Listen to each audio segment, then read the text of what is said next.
सार वचन राधा स्वामी वार्तिक भाग पहला दफा 43। संत नहीं चाहते कि बहुत सी जमात और भीड़ भाड़ दुनियादारों की उनके दरबार में होवे। वे सिर्फ ऐसे शख्सों को चाहते हैं जो हकीकत में शौक हासिल करने परम पद का रखते हैं और जिनकी चाह दुनिया की है। उनकी सोबत से उनको निहायत नफरत है। इसी सबब से वे कोई शक्ति या कुदरत जाहिरी अक्सर नहीं दिखलाते हैं कि उसको देखकर संसारी जीव बहुत भाव लावेंगे और संतों के और उनके सच्चे सेवकों के सत्संग और अभ्यास में खलल डालेंगे।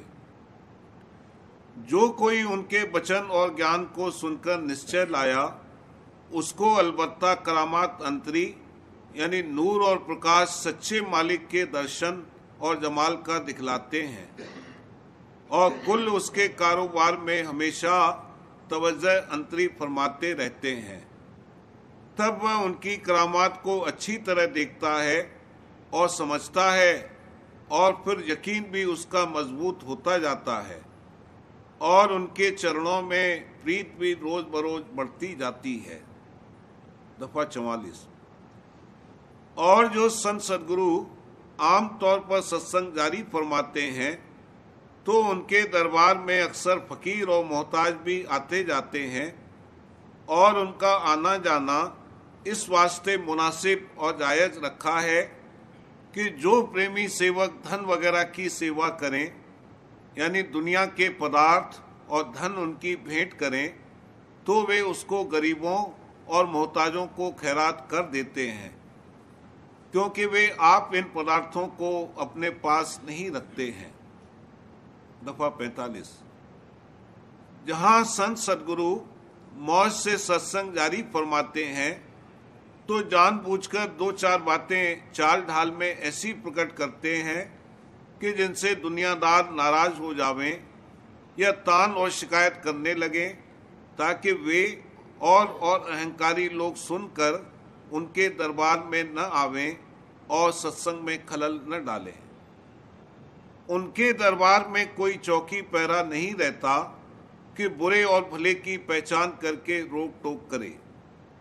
इस वास्ते उनकी निंदा और शिकायत जो दुनियादार और अहंकारी लोग करें वही काम चौकीदारी कर देती है, यानी संसारियों और अहंकारियों को दूर रखती है।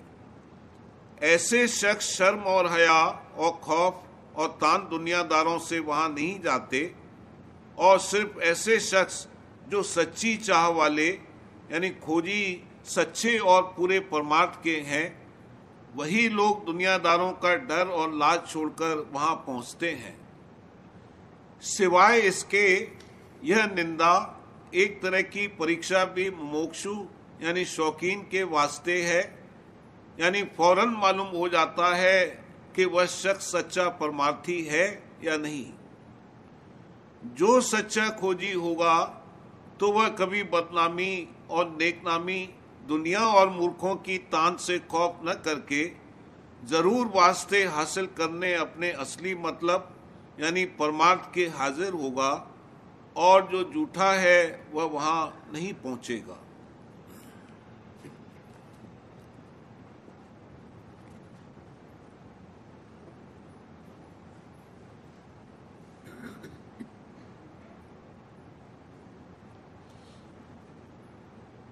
बच्चन महाराज साहब सवाल जवाब।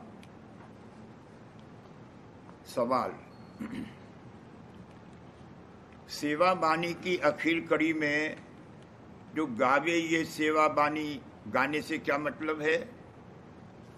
जवाब, हर तरह की सेवा प्रेम और उमंग से जो कोई करके अपने अंदर की खुशी का जो सेवा करने से हासिल होती है दूसरों पर इजहार करे, इसका नाम गाना है। जैसे कहा है, राधा स्वामी नाम जो गावे सोई टरे, कल कलेश सब नाश सुख पावे सब दुख हरे। तो गाने से मतलब यही है कि इस तरह राधा स्वामी नाम को प्यार और शौक के साथ सुमिरे कि वो अंतर में दरस जावे तो जरूर उसके कल क्लेश सब नाश हो जावेंगे। जैसे कोई शायर है कि उसके अंदर कोई मजमून दरस जाता है, गाकर दूसरों को सुनाता है। सवाल, ऐसा कहा है कि सदगुरु के सन्मुख जो कोई जाता है तो वह उसकी समझ के माफिक जवाब देते हैं, इसका क्या सबब है? जवाब, सदगुरु खटमुखी आईना है, यानी उनके पिंड के चक्र साफ हैं, उनमें कोई मलिनता नहीं है। जिस तरह आईने में जैसा रूप निकट आता है वैसा नजराई पड़ता है, वैसे ही सदगुरु के सन्मुख जो कोई जैसी भावना लेकर जाता है वैसा ही उसको नजराई पड़ता है। जाकी रही भावना जैसी, हरि मूरत देखी तिन तैसी। जैसे थॉट रीडिंग, अंतर्यामता या मेस्मरिज्म में दूसरे के अंतर की कैफियत मालूम कर लेते हैं, वैसे ही सदगुरु के सन्मुख जो कोई जाता है तो उसका अक्स सदगुरु रूपी आईने पर पड़ता है। आईना किसको कहते हैं? जिसमें किसी चीज का अक्स पड़े। इंद्रियां गोया आईना है, उनमें भी खास करके आंख, कान और जिह्वा इंद्री आईने के तौर पर कार्रवाई करती हैं। मगर जो आंख का आईना है वह सिर्फ देखने का काम करता है और कान का सिर्फ सुनने का और जुबान का सिर्फ बोलने या चखने का। कहने का मुद्दा ये है कि सदगुरु के सन्मुख जो कोई आता है तो उसकी छाया उलटकर उन पर पड़ती है, इसलिए उसकी समझ व ख्वाहिश के माफिक वे जवाब देते हैं। हुजूर साहब के पास अगर कोई आकर इधर उधर की बातें झूठी सच्ची बनाता था तो आप भी उससे बिल्कुल रल मिल जाते थे, यानी उसी के माफिक बोलते थे, मगर कुछ झूठ नहीं बोलते थे, उसी का परछावा था। सवाल, 12 मासे में जो विभाग किए हैं वे किस उसूल पर रखे हैं? जवाब, परमार्थी की भक्ति की चाल के अनुसार दर्जे रखे हैं। स्वामी जी महाराज के 12 मासे में जीवों की हालत, दुख सुख की, बचपन से बुढ़ापे तक का बयान है और स्थानों का भेद और चढ़ाई का जिक्र है।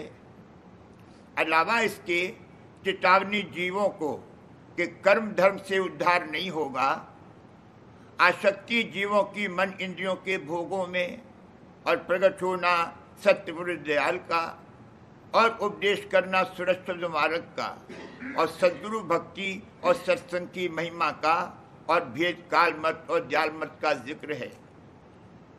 और हुजूर महाराज के 12 मासे में विरह और अनुराग, सत्संग, अभ्यास और चढ़ाई वगैरह का जिक्र है। सवाल, जब निज नाम और निज स्वरूप का भेद बताया गया है तब दूसरे शब्दों मसलन घंटी और ओम वगैरह को सुनने और पकड़ने की क्या जरूरत है? जवाब, ये शब्द बाहरी खोल के हैं। पहले जब बाहर का शब्द सुनेगा तब तो अंतर में धसेगा और असली नाम और रूप से मेला होगा, और रूप का हमेशा इसके संग रहना निहायत ही जरूरी है।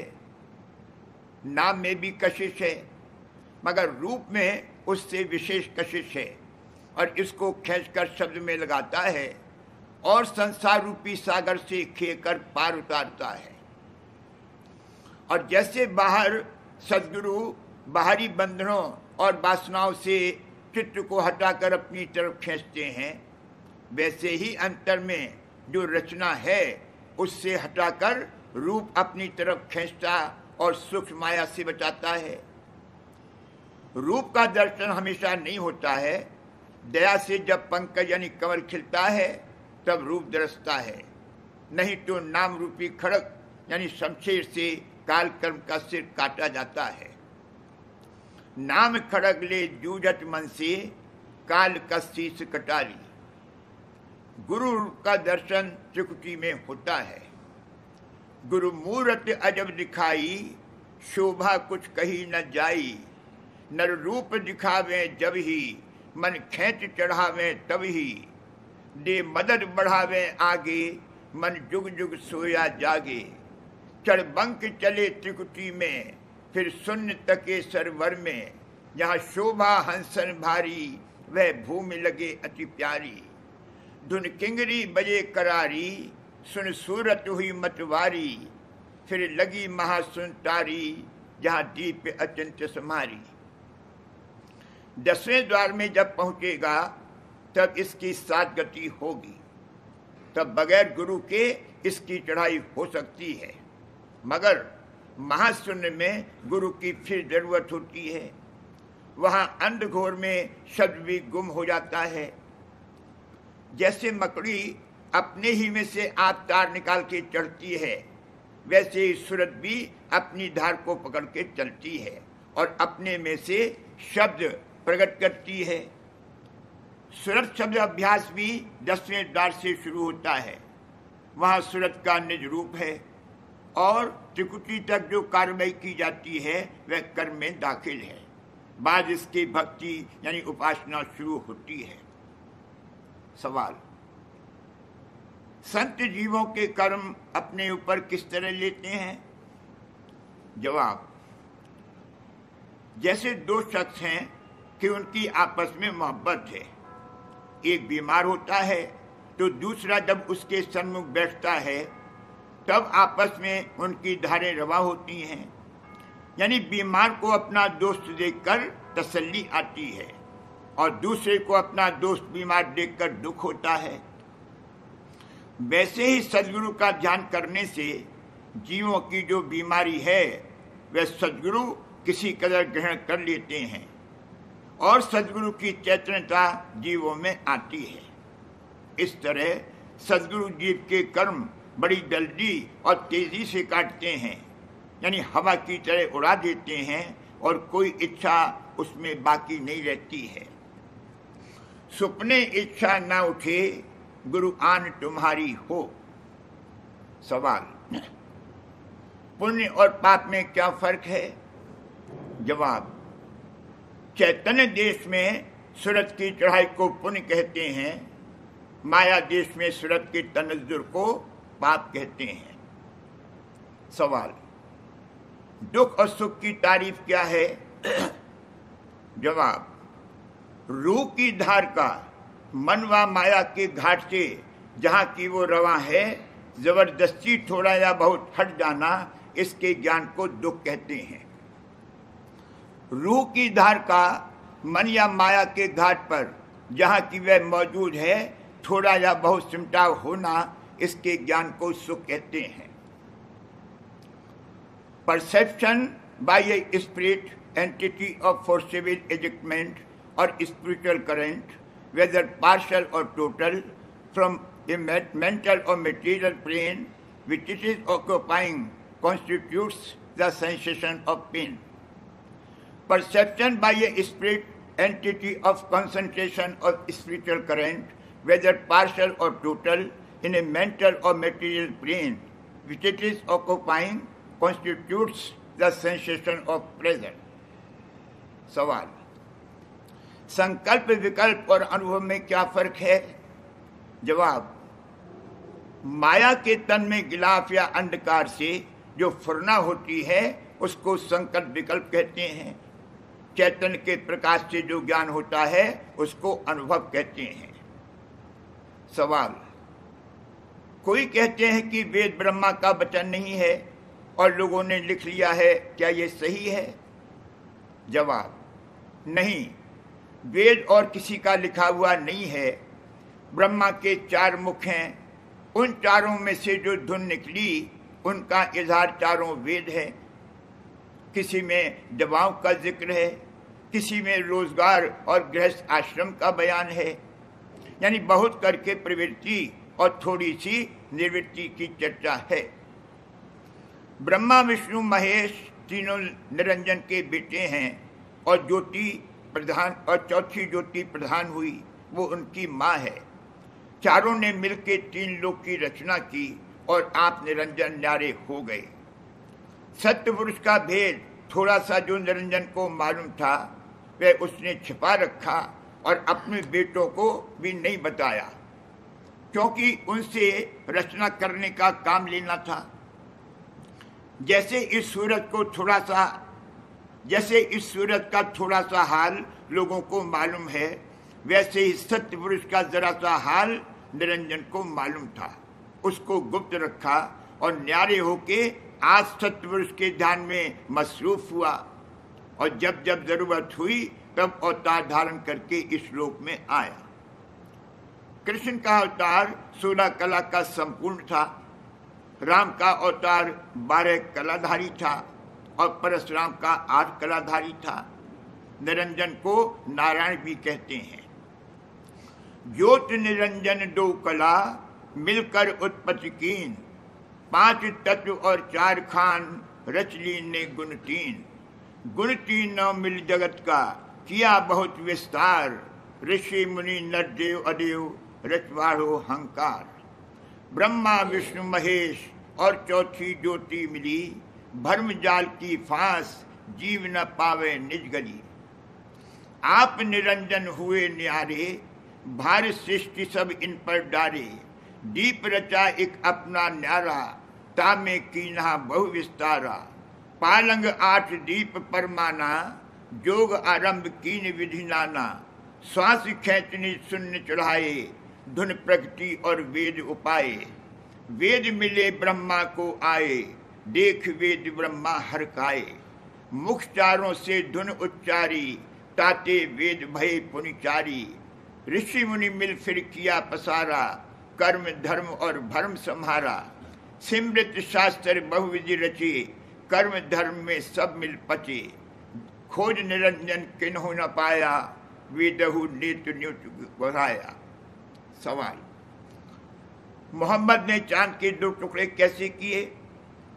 जवाब, चांद से मतलब इस चंद्रमा से नहीं है, ये तो उपग्रह है। छठे चक्र का चंद्रमा जो कि 10वें द्वार से मुताबिकत रखता है, यानी उसकी छाया है, उससे मतलब है। मोहम्मद ने इसके 2 टुकड़े किए, यानी उस स्थान को चीर कर बैठे। बानी में भी कहा है, 5 रंग नील के तट सारा, चमक बिजली चंद्र निहारा। फोड़ा तिल का द्वारा हो। मोहम्मद की रसाई सहजदल कमल के नीचे तक थी।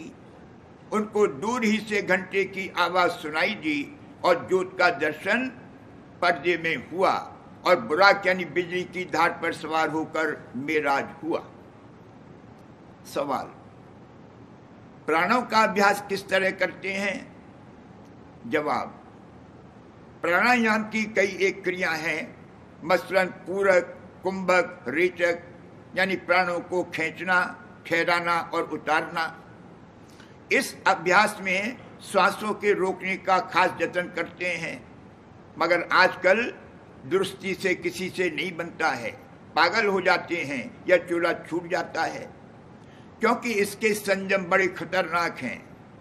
प्राण जड़ हैं, सूरत की ताकत से चेतन हो रहे हैं। छठे चक्र के नीचे ही प्राणों की धार रह जाती है और प्रण तक उसकी हद है। प्राणायाम ऐसा है जैसे किसी को लाठी मार के बेहोश करना। इससे तो क्लोरोफॉर्म सूंघने से जल्दी और विशेष सुगमता से बेहोशी आती है। सवाल, गुरु की परख पहचान किसको हो सकती है? जवाब, जिसका संस्कार है, बाहर दर्शन करते ही उसके सूरत मन का सिमटाव और खिंचाव होता है और अंतर में दर्शन मिलता है। दूसरों के लिए समझौती है, यानी सत्संग और वचन वाणी सुनने से परख पहचान होती है। और तीसरे जो कि भोले भाले हैं, दया से अंतर में उनको भी परिचय और दर्शन मिलने से परख पहचान मिलती है। सवाल, चित्त तो यही चाहता है कि जल्दी से काम हो जावे। जवाब, 4 जन्म में काम बनता है, ये कोई देर नहीं है। अगले जमाने में लोग कितनी काष्ठा उठाते थे, कई युग तपस्या करते थे, तब किसी बिरले की जोगी गति होती थी। आजकल ऐसी दया है कि घर बैठे हुए जो कोई चित्त से तन मन धन की न्यौछावर करे तो काम उसका फिर फौर बनता है। सवाल, बीमारी से भक्ति में क्या हर्ज नहीं होता? जवाब, बीमारी में भक्तजन के सूरत मन और ज्यादा सिमटते और चढ़ते हैं, इसमें दया है, हर्ज नहीं है।